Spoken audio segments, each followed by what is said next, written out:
Mike in Cholmondeley. Hello. Hello. I find this decision bizarre. Me too.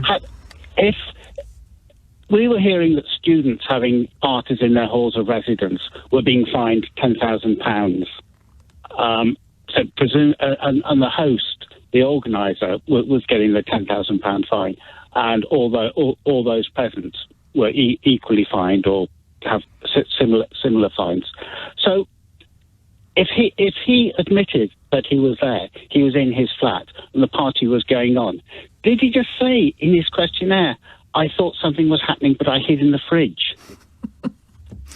I just think I remember when when Peter Reid was manager of Man City, and there was a fight in the tunnel on the way at the end of the game between a couple of his players, and it was more than a couple. It was a bit of a gang fight between the two clubs. And when he was asked about it in the press room afterwards, he obviously wasn't going to go into it on telly, and he just said, "Oh, I didn't see anything. I was in the piano," which I thought was a brilliant answer. But I mean, that's essentially what's going on here, isn't it? Boris Johnson was in the piano when this was happening. Yes, yeah. And he's quite happy to throw all his juniors under the bus and let them take the rap for him. I don't know if the police can be open about their investigation and what he actually said in his statement. I guess that's confidential, but hopefully we'll hear much more about it in Sue Gray's inquiry, which doesn't play second place to the police inquiry. That is as important as it was first time around.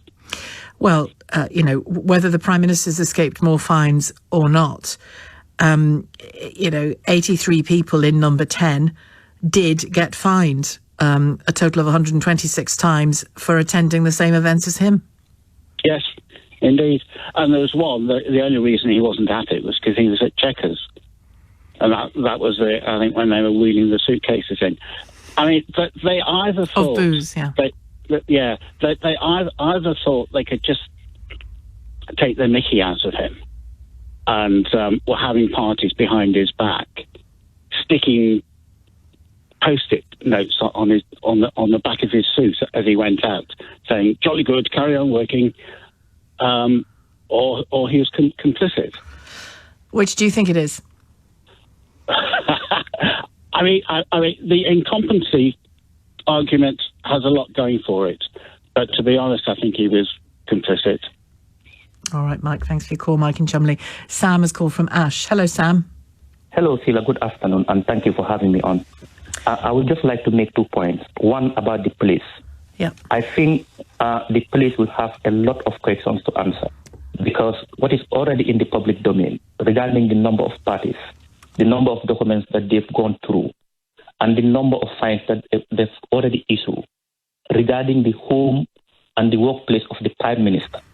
And it happens that the Prime Minister has only been fined once. I think it will raise more questions to answer. And I think in due course, the answer would come when the Sue Gray report is published in full, so that people will know all the details and reach our own conclusion. And do you think if the Sue Gray report is, as the Sun is saying, horrific for the Prime Minister, do you think that means he's not yet safe politically? No, in fact, the Prime Minister, I think he should have gone the first time when he was fined. But do you think he's safe? No, I don't think he's safe. He's safe. Because, regarding, in fact, the Prime Minister, democracy is bigger than the Conservative Party and is bigger than Boris Johnson. And the fact that Boris Johnson was fined only once was enough for him to go. And I think the Conservative MPs who have the power to get rid of him are being complicit and being enabling him to stay. Because there is no reason why you would say, "Oh, it was only one fine, it's okay, let's wait for another fine." Once you've broken the law, you've broken the law. And the problem is, Boris Johnson will set a precedent in this country where a Prime Minister can break the law and still be in office. Well, that's already happened, hasn't it? That's already happened. This will enable future Prime Ministers to say, well, there was precedent because somebody did it. And that is very dangerous. And democracy is bigger than everybody else. And we don't know what the outcome of the Durham police investigation will be yet. That must take its course. But I suppose it is conceivable, given that Sir Keir Starmer has said he'll resign if he's given a fixed penalty notice. It's conceivable at the end of all of this, the Labour leader loses his job and the Prime Minister sits pretty, even though he was in so many of those parties. Exactly, which is very, very conceivable.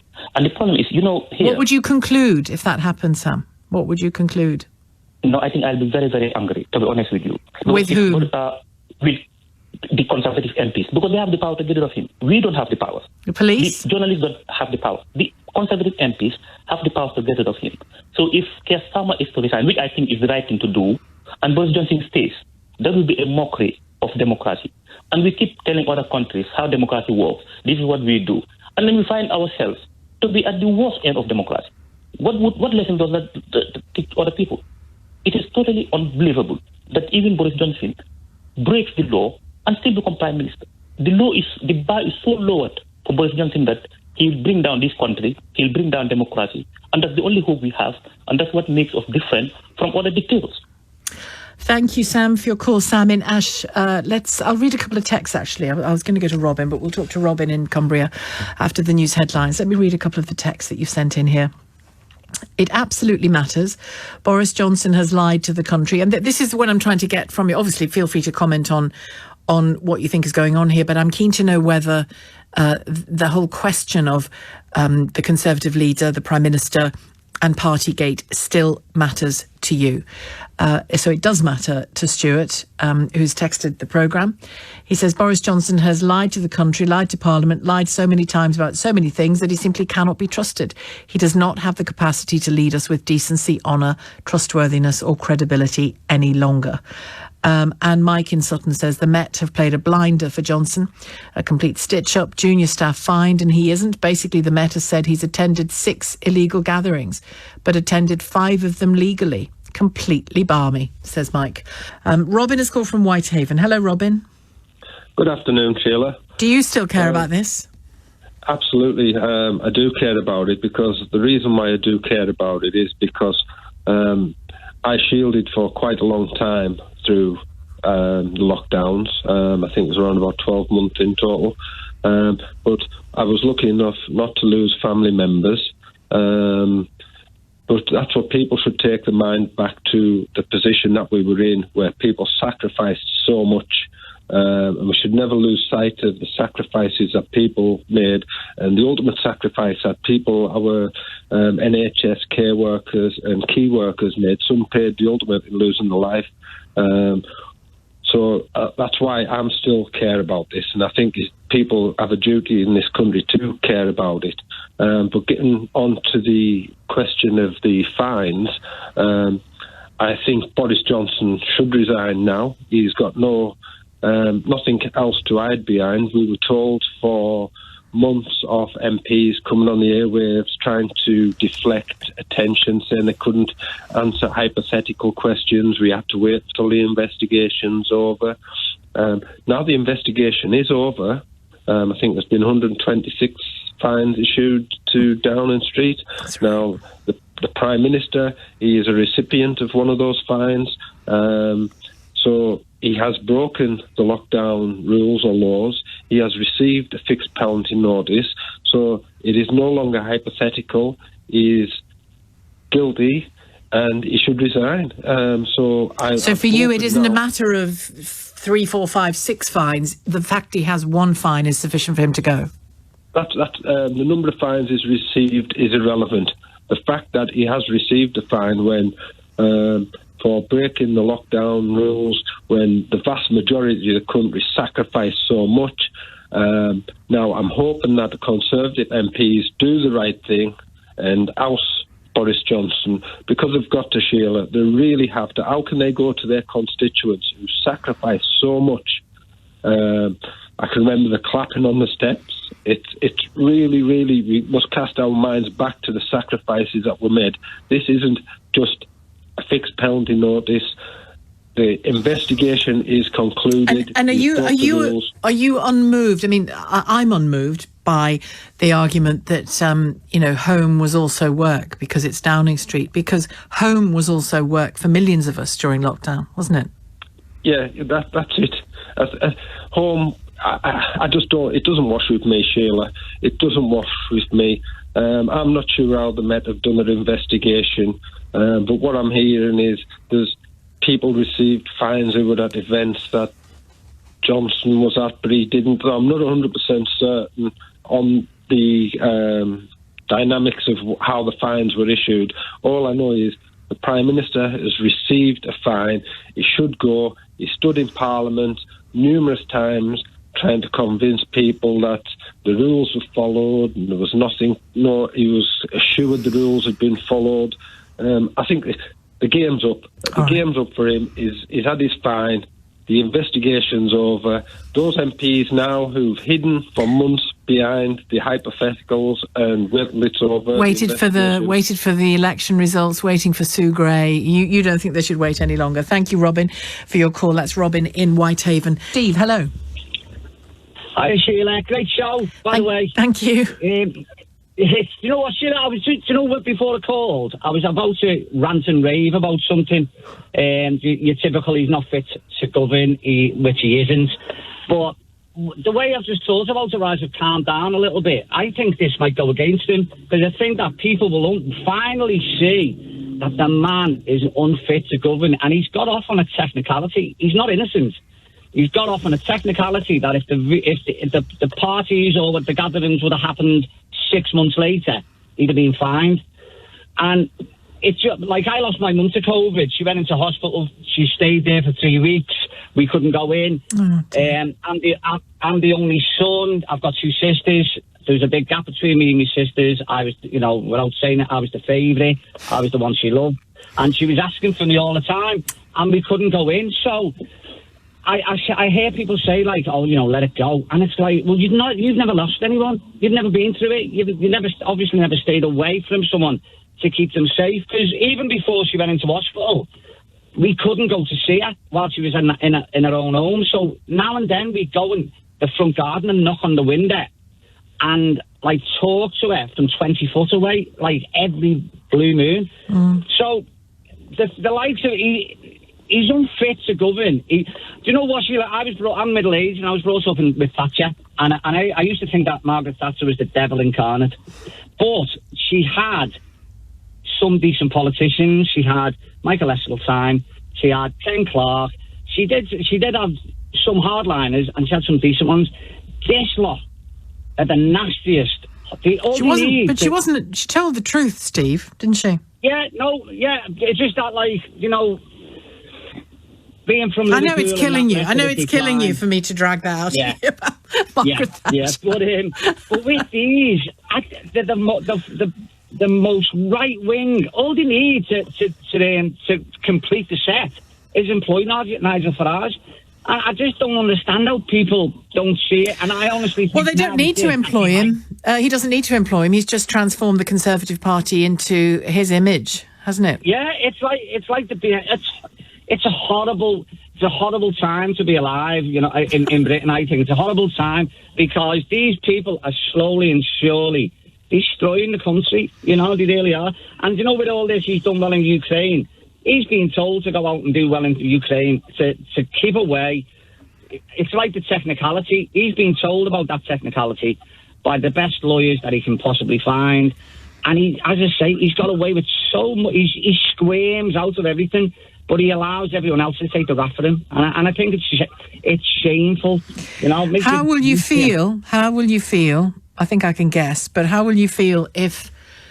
and we don't know what the outcome of the Durham police investigation is going to be, but if Keir Starmer gets a fixed penalty notice for those events in Durham, or that event in Durham, and resigns?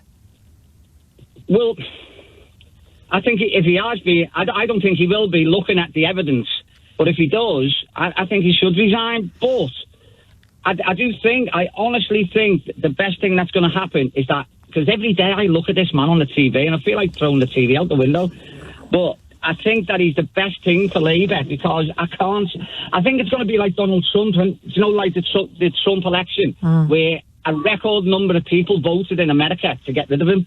And I think this will happen. I don't think the Red Wall will forgive him in 2 years when they know that Brexit was a disaster. I don't think that they'll realise all the lies he's told.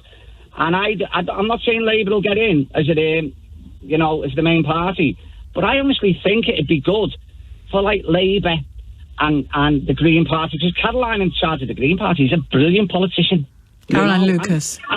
Caroline Lucas, and I don't understand why we do need one party in charge. Well, we had two recently, didn't we? But again, that destroyed the Liberal Party, didn't it?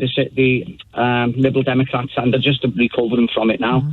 But I just think he's a weasel of a man. He's shameful. He doesn't care. He would sell his own brother if he had to. All right, Steve. Thanks very much indeed. I think you need to go down to the river and breathe it in for a bit. After that, thanks very much, Steve. Sarah has called from Hillingdon. Hello, Sarah. Hello, Sheila. Nice to talk. You too. So, what's your take on all of this? But I'm really angry and I'm really upset because my mum passed away in January, but she's been in hospital since October, and I know the party happened before that, but all these rules that Boris and his government and party have put together, they've been going on since then. Because of him, I wasn't able to see my mum. We could only see her, and I know there's a gentleman that just came on the show and he didn't even get to see his mum, so I'm sorry, but we did get to see her sometimes, but it was an hour a day, but it had to be the same person throughout her whole visit. Mum couldn't speak English. She didn't know what was going on, and it was really difficult to explain to her that we can't see her. Was she in a care home? No, she was in a hospital. In a hospital, apologies. And there were so many rules all the time, and those rules... Sorry, I get really upset when I think about this. And Sarah, which January are you talking about? Which December, January are you talking about? January just gone. And I know the party was before that, but... And you still had those limits on seeing your mum that strict? Yeah, it was terrible, and it was confusing every day for us and for her. And I just want him gone, Why were the hospitals so strict with you? Because of the rules that his government, his party have put in place. They have to abide by those rules. But these are the rules that the government has imposed, and obviously they kept changing, but the hospital have to follow the rules that have been imposed by the government. We just couldn't see her as much as we wanted to, and it was so difficult. It was so difficult. I don't think there are any COVID laws now. Well, there aren't in relation to hospital visits. I think that's hospital policy, NHS England policy and hospital policy. But again, the hospital exercises those policies, and you felt you had to abide by them. We had to, but then I guess where did they come from in the first place? Because of what the government have been saying, that it's all right for them to have a jolly in the garden while nobody else can see their loved ones dying in hospital. So for me, it's really close to home. And, when I speak to my friends about this and they're like, oh, no, we really like Boris. It's like, no, I don't like him. What do they like about him? God knows. I just walk away by that point. I just get so angry that I just can't listen to the conversation. They think he's a very jolly, good for the country. But no, he's not. He doesn't follow his own rules. So how can he be a good Prime Minister? And presumably you agree with our caller from Whitehaven who thinks that one fine is enough for him to go. Well, I don't know. He's still there. But then I also think if he goes, who replaces him? It's still the same people in the party, still the same people who probably came to the party with him, attended the same party. Then you just think they're all a bunch of clowns. None of them are fit for cabinet at all. At all. Well, I don't think it does involve any other ministers apart from the Rishi Sunak fine when he rocked up at the party for the Prime Minister, but unwittingly, and he still got fined for that. But your loss is very fresh, isn't it, Sarah? And I can see why your grief is mixed with anger. I can see why it is. Thank you. It was just hard, trying to make sense of the rules that he has started to impose months ago, that there's a knock-on effect, and so it is going to affect everything else. And trying to explain that to somebody in hospital who's dying, who doesn't speak English, it's horrific. So for me, he's not on my list anymore at all. No. Well, listen, thank you very much for your call, and I wish you well, Sarah. That's a very tough thing to experience. In all our difficulties with my mum, I had access to her, so that was invaluable. So I can understand why the lack of it would be very, very painful indeed. Tina has called from Oxfordshire. Hello, Tina. Hello. I'm very similar to the lady before in the sense that it's about his dishonesty and his unfitness to govern, and I feel very angry that the police can say he was there and yet apparently exonerate him. My own mother died actually over a year ago now, but I wasn't able to see her. We were only allowed to send one person, which had to be my elder brother, because he was the only one who wasn't working. And I mean, what is the matter with the Tory party that they want to have a man there who is a proven liar, who will squirm his way, as that other gentleman said, out of anything? My mother would be alive today. My mother would be living a good life now. She took her own life because she could not bear the isolation. She was almost deaf and virtually blind. So her only comfort in life was to go out and be amongst people and feel part. Was she at home? She was at home, but that home is quite a long way away from me, and I'm unable to drive. And, well, you know, who came and went? Because people could come and go for caring reasons for elderly people and sick people, couldn't they? Yes, there was a carer who visited who happened to live in the village. And she used to talk to me, but Mum wanted me. She wanted her family, yeah. She wanted her family. She wanted all of us, but out of the four of us, I'm the one who, if you like, got most of her DNA. Yeah. So we were just very, very close. I used to phone her every day, and I'd still, over a year afterwards, I feel just like that other woman. I feel devastated, and I had to go to a funeral with my siblings, and I couldn't touch any of them. I wasn't allowed to hug my younger brother and sister as they howled, and we all stood at a distance from Mum.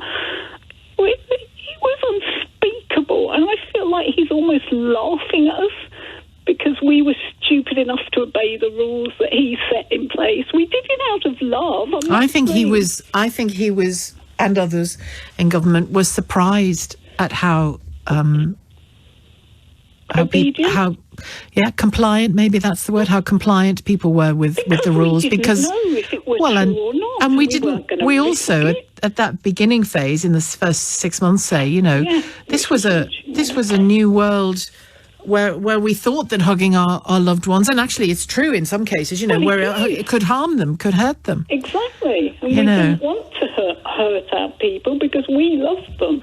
But we also did, well, I did, because it was the law. Yeah. Yeah. And it is what killed my mother. She would never have. Do you know how she died, Sheila? She starved herself to death. That's how she died, because she had no other means to do it. She told her doctor what she was going to do. He rang me and said, I cannot commit her. She is not insane. She just does not want to live like this. And we don't know how long it's going to last. And he said, all I can tell you is she has the heart of an ox and it will take weeks. And it did. Did you go at that point? Could you go to her? No, we weren't allowed. Only one person was allowed, and so we elected my elder brother because he wasn't working. I couldn't go for health reasons, and my other brother has his own issues. So all we could do was send Jonathan. And we saw her on video link. I'm not saying we didn't see her. I sang to her on video link. She was my mother, and I can't bear that I wasn't there. I feel like I failed her, and yet all I was doing was being obedient to the law of the land and what I thought would make her worse. And now I feel a fool. I feel as though I should have gone and I should have said, well, she's my mother. She's a human being who gave me life. I'm sorry, Sheila. No, don't say sorry, Tina. It's how you feel, and I understand why you feel that way. I lived through your caring for your mother on LBC. I lived through that, and I thought at least she can see her mum because I know. living with her. No, I know. I knew that every day, Tina. However tiring it was, I knew I was the luckiest girl alive for that reason. I knew it. I knew it. You were, and I don't mean that in a nasty way. I know you don't. Maybe you do think I'm stupid. I don't think you're stupid. So what you are is a daughter who loves her mum. I did. I adored my mum. Yeah. Oh, Tina, I'm so sorry you're in so much pain about this. I really am. And somebody will give you a call back after I'm heading towards the news bulletin for time reasons. But somebody will give you a call back, Tina. Nobody listening thinks you're stupid, and everybody's heart, I can guarantee you, will be going out to you. Thank you very much, Tina.